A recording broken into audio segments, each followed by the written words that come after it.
मित्रों, प्राचीन समय की बात है। एक गांव में एक सेठ रहता था। सेठ का नाम था नरेश कुमार। नरेश कुमार बड़ा धर्मात्मा व्यक्ति था। सेठ की एक संस्कारी सेठानी थी जिसका नाम रूपा था। वे दोनों पति पत्नी भगवान शिव जी के बहुत बड़े भक्त थे। शिव जी की आराधना करने के लिए मंदिर जाना उनका प्रतिदिन का नियम था। सेठ नरेश कुमार धर्मपूर्वक अपने गांव का संचालन कर रहे थे। उनके गांव में कोई भी व्यक्ति दुखी नहीं था। सारी प्रजा सुख और वैभव से संपन्न थी। चारों तरफ खुशियां ही खुशियां थीं, परंतु सेठ के यहां कोई संतान का जन्म नहीं हुआ। सेठ की आयु ढल जा रही थी, लेकिन उनके घर पर अभी भी कोई बालक का जन्म नहीं हुआ। एक दिन की बात है, सेठ सुबह सुबह अपनी पत्नी के साथ मंदिर की तरफ जा रहे थे। जब वे दोनों रास्ते से गुजर रहे थे, तभी रास्ते में दो पति पत्नी अपनी छोटी सी दुकान में फूल बेच रहे थे। वे दोनों इसी गांव के थे। जब उन दोनों ने सामने से सेठ को आते हुए देखा, तो दोनों पति पत्नी ने अपना मुंह फेर कर खड़े हो गए। उन दोनों का ऐसा व्यवहार देखकर सेठ नरेश कुमार को अच्छा नहीं लगा। महाराज उस समय भगवान की पूजा करने के लिए मंदिर जा रहे थे, इसलिए उन दोनों को कुछ नहीं कहा।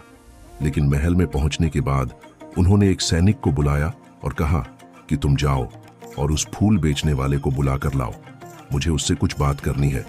वह सैनिक तुरंत उस फूल बेचने वाले के घर गया जिसने महाराज को देखकर मुंह फेर लिया था। सैनिक ने उस व्यक्ति को पूरी बात बताई और कहा कि महाराज तुम्हें अपने दरबार में बुला रहे हैं।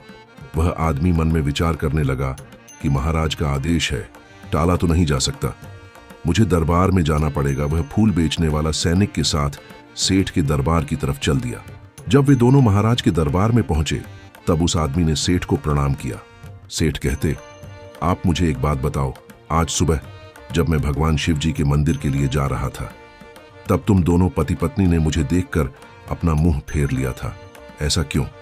वह आदमी बड़ी निर्भीकता से कहने लगा, महाराज आप भले ही मुझे मृत्यु दंड दे दें तो भी मुझे कोई ऐतराज नहीं, परंतु मैं सिर्फ सत्य ही बोलूंगा। महाराज आपके यहां तो बड़े बड़े विद्वान और पंडित हैं, अगर मैं गलत बात बोलूं तो आप इनसे पूछिए। जो कोई भी सुबह सुबह आपका मुंह देख लेता है, उसका पूरा दिन खराब हो जाता है, क्योंकि आप एक संतानहीन सेठ हैं, इसीलिए मैंने आपको देखकर ही मुंह फेर लिया था। सेठ नरेश कुमार यह सुनकर बड़े अचंभित हुए। मन ही मन में विचार करने लगे, यह आदमी बिल्कुल सही कह रहा है। सेठ ने उस आदमी को उसके घर भेज दिया और मन ही मन विचार करने लगे कि अब मुझे भगवान शिव जी के पास जाकर पुत्र प्राप्ति का हवन करना चाहिए। ऐसा विचार करके सेठ अपने महल में गए और अपनी सेठानी से कहने लगे, हमारे नगर के लोग तो हमारा मुंह देखना भी पसंद नहीं करते, क्योंकि हम संतानहीन हैं। चलिए भगवान शिव जी के मंदिर में चलते हैं और भगवान शिव जी से प्रार्थना करते हैं कि वे हमें पुत्र प्रदान करें। यही विचार करके सेठ नरेश कुमार और उनकी सेठानी रूपा दोनों शिव जी के मंदिर में गए और वहां जाकर उन्होंने भगवान को प्रणाम किया और पुत्र प्राप्ति हवन का आयोजन किया और बड़े धूमधाम से हवन किया। हवन पूरा होने के बाद वे दोनों वापस महल लौट आए। काफी दिन हो गए थे, लेकिन अभी भी सेठ सेठानी को पुत्र प्राप्ति नहीं हुई। सेठ का पुत्र प्राप्ति हवन भी निष्फल हो गया। इधर जो हवन करने वाला पंडित था, वह सोचने लगा कि आज तक मैंने जितने भी हवन करवाए हैं, मेरा कोई भी हवन निष्फल नहीं हुआ लगता है।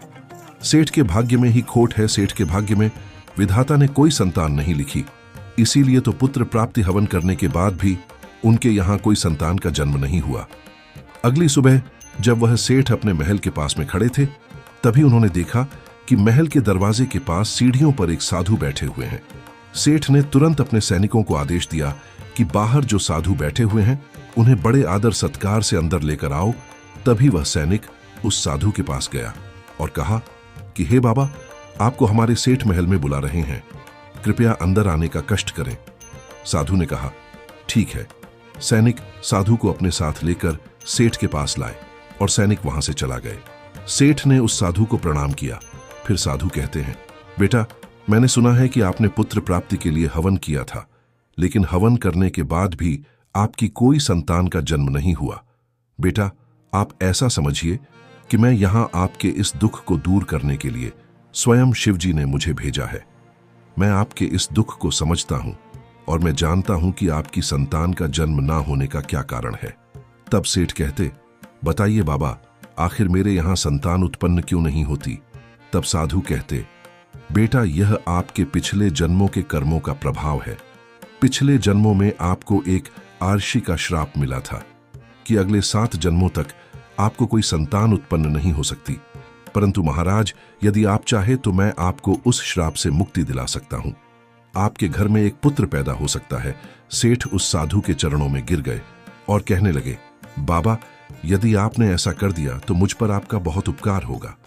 तब साधु ने अपनी पोटली में से कुछ चावल निकाले और वह सेठ को देते हुए कहने लगे, पुत्र, आप इन चावलों की खीर बनाकर दोनों पति पत्नी खाइए।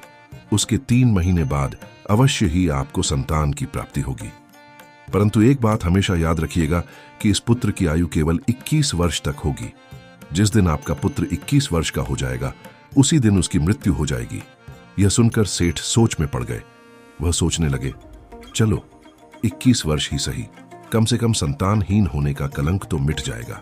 सेठ ने कहा, जो भी हो, मुझे पुत्र प्रदान कर दीजिए। उस साधु ने कहा, ठीक है राजन, आपको पुत्र प्राप्ति अवश्य होगी। और फिर वह साधु सेठ को चावलों की पोटली देकर वहां से चले गए। सेठ ने यह सूचना अपने गांव और सेठानी को दी कि अब हमारे घर में बहुत ही जल्द पुत्र का जन्म होने वाला है। सेठ और उनकी पत्नी ने उन चावलों की खीर बनाकर खाई। अब धीरे धीरे समय व्यतीत हुआ और साधु के कहे अनुसार 3 महीने बाद सेठानी गर्भवती हो गई। यह देखकर सेठ के महल में खुशी की लहर दौड़ गई। सेठ बहुत प्रसन्न हुए और पूरे गांव में उत्सव मनाया गया। सेठ के यहां पुत्र ने जन्म लिया। पूरे नगर को सजाया गया। सेठ ने अपने पुत्र का नाम राजवीर रखा। सेठ और सेठानी ने राजवीर का अच्छे से परवरिश करने लगे। धीरे धीरे राजवीर बड़ा होने लगा। राजवीर अपने पिता की तरह धर्मात्मा और ईश्वर का भक्त था। सेठ का पुत्र बड़ी तेजी से बड़ा होने लगा। समय गुजरता चला गया। अब सेठ इस बात से प्रसन्न रहने लगे कि उनके यहां एक पुत्र है। अपने पुत्र के लाड़ प्यार में वह यह बात भूल ही गए कि उनके पुत्र की आयु मात्र 21 वर्ष है। जब उनके बेटे की आयु 18 वर्ष हो गई, तब दूसरे नगर के सेठ झाबर सिंह की एक पुत्री थी। वह देखने में बहुत ही सुंदर और अप्सराओं जैसी लगती थी। वह एक सुंदर पुत्री थी जिसका नाम वीणा था। वह पुत्री बहुत ही दानी थी। बचपन से ही उसे अपने माता पिता द्वारा धर्म के संस्कार मिले थे।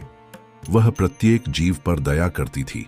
सुबह उठकर सबसे पहले वह पक्षियों को दाना डालती और अपने द्वार पर आए हुए किसी भी भिक्षु और साधु को खाली हाथ नहीं लौटने देती थी। पुत्री धीरे धीरे बड़ी हुई, तब उसके पिता झाबर सिंह ने सेठ नरेश कुमार के पुत्र राजवीर से विवाह करा दिया। राजकुमारी का एक नियम था कि वह तब तक पूजा नहीं करती थी जब तक किसी भूखे प्राणी को भोजन नहीं करवा देती थी। धीरे धीरे समय गुजरता गया। इधर सेठ नरेश कुमार को लगने लगा कि उनके पुत्र का अंतिम समय अब नजदीक आ रहा है, क्योंकि उसकी आयु अब पूरी होने वाली थी। सेठ ने यह बात किसी और को नहीं बताई थी। धीरे धीरे सेठ की चिंता बढ़ती जा रही थी। जैसे जैसे राजकुमार की उम्र बढ़ रही थी, वैसे वैसे सेठ और भी ज्यादा चिंतित रहने लगे। जब राजकुमार की आयु में मात्र 5 दिन शेष रह गए, तो सेठ सोचने लगे कि अब मैं क्या करूं, मेरा पुत्र तो 5 दिन के बाद मर जाएगा। पुत्र मोह के कारण सेठ बीमार रहने लगे। वह अपने बेटे की मृत्यु की बात सबको बताकर उन्हें चिंतित नहीं करना चाहते थे। अब तो सेठ ने भोजन करना भी छोड़ दिया। वह दिन आ गया जिस दिन उनके पुत्र की मृत्यु होनी थी। उस दिन सेठ सुबह से ही ईश्वर के ध्यान में डूब गए। कहने लगे, हे भगवान, मुझे पुत्र के जाने का दुख सहन करने की शक्ति विधि के विधान को तो कोई बदल नहीं सकता। वह तो होकर ही रहेगा।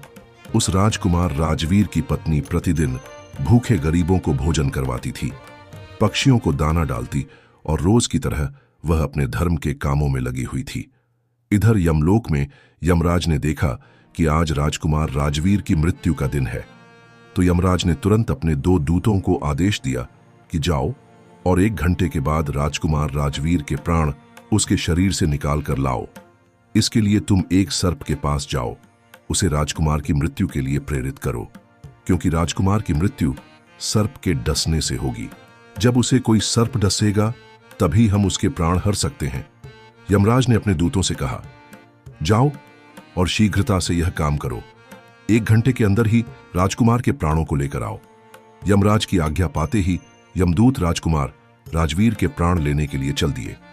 उधर यमराज की माया से प्रेरित होकर एक सर्प राजमहल में प्रवेश कर गया।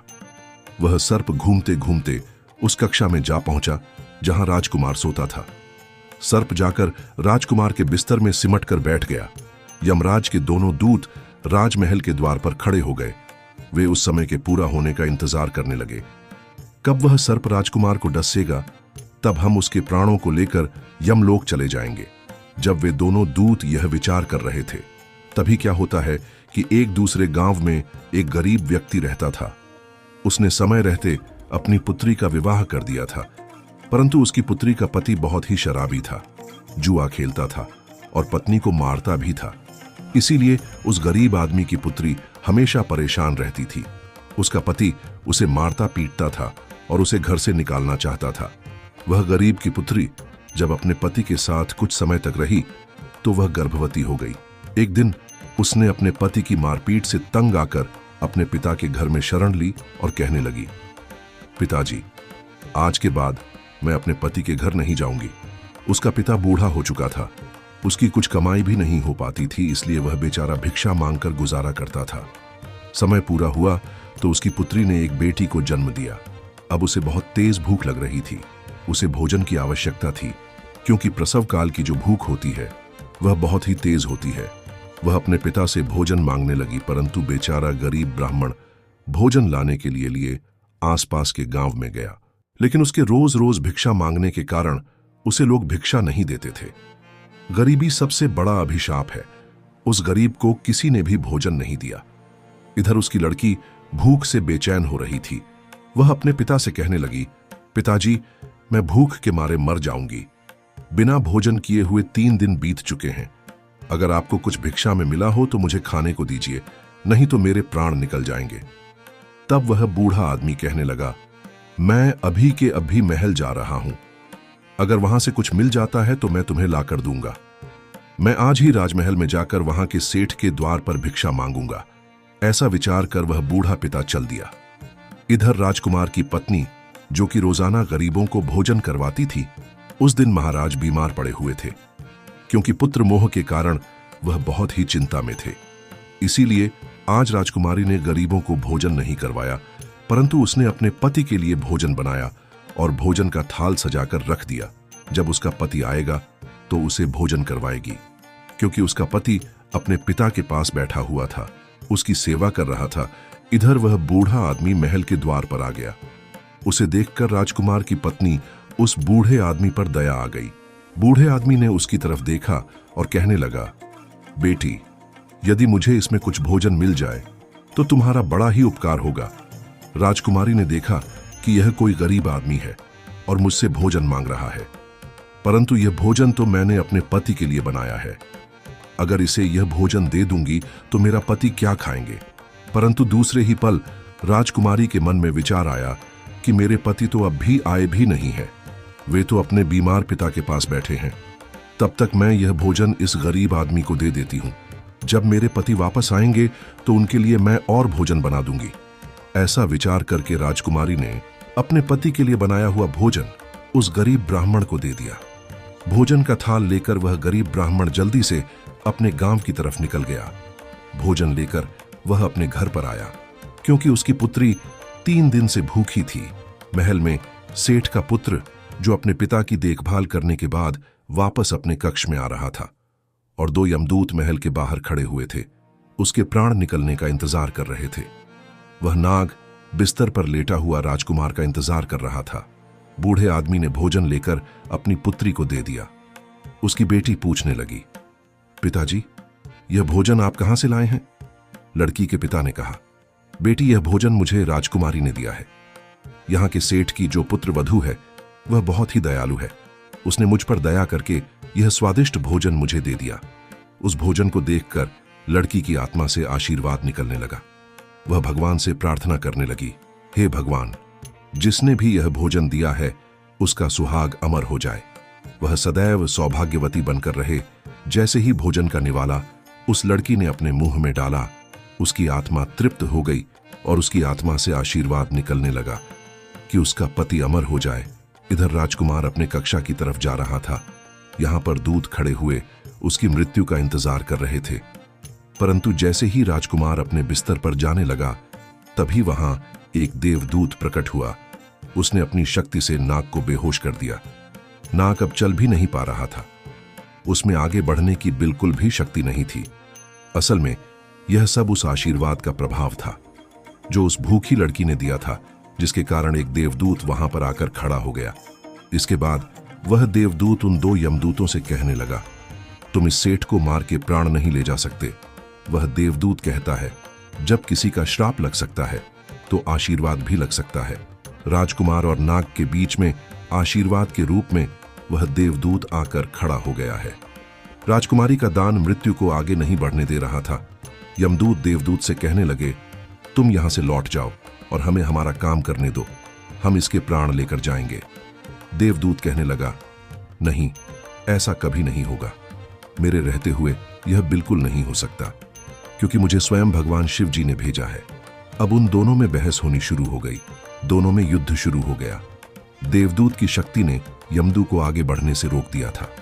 यमदूत हार मान गए और वापस यमलोक चले गए। दूतों ने जाकर यमराज से कहा, महाराज, हम उसके प्राण नहीं ले पाए। यमराज कहने लगे, यह कैसी विडंबना है, तुम लोग खाली हाथ क्यों वापस लौट आए? तभी यमदूत कहने लगे, स्वामी, उसके प्राणों को लेने के लिए हम गए थे, लेकिन बीच में एक देवदूत आकर खड़ा हो गया और उसके सामने हमारा कोई शक्ति नहीं चल पाई। यमराज कहने लगे, ऐसी कौन सी बड़ी ताकत है जो मृत्यु के मार्ग में बाधा बन रही है?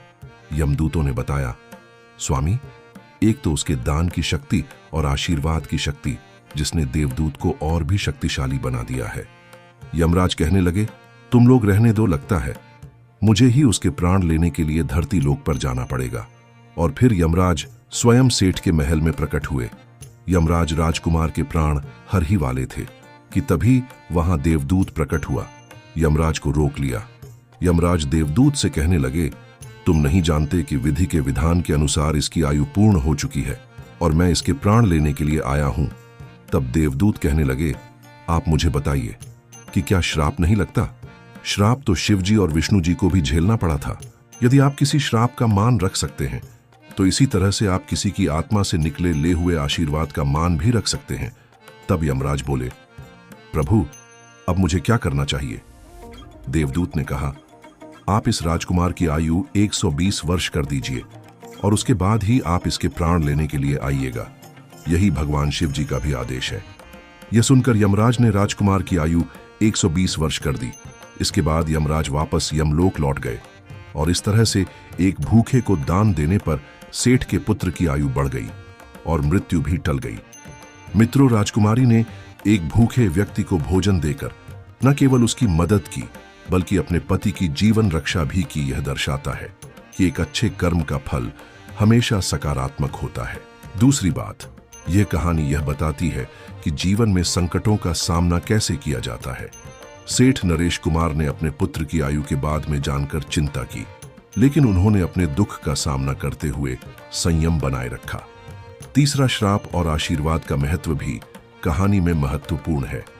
जब राजकुमार को श्राप के कारण मृत्यु का सामना करना पड़ा, तो दान की शक्ति ने उसकी आयु को बढ़ाने में मदद की। यह दिखाता है कि अच्छे कर्मों का प्रभाव जीवन को बदल सकता है। मित्रों, उम्मीद है हमारा आज का वीडियो जरूर पसंद आया होगा।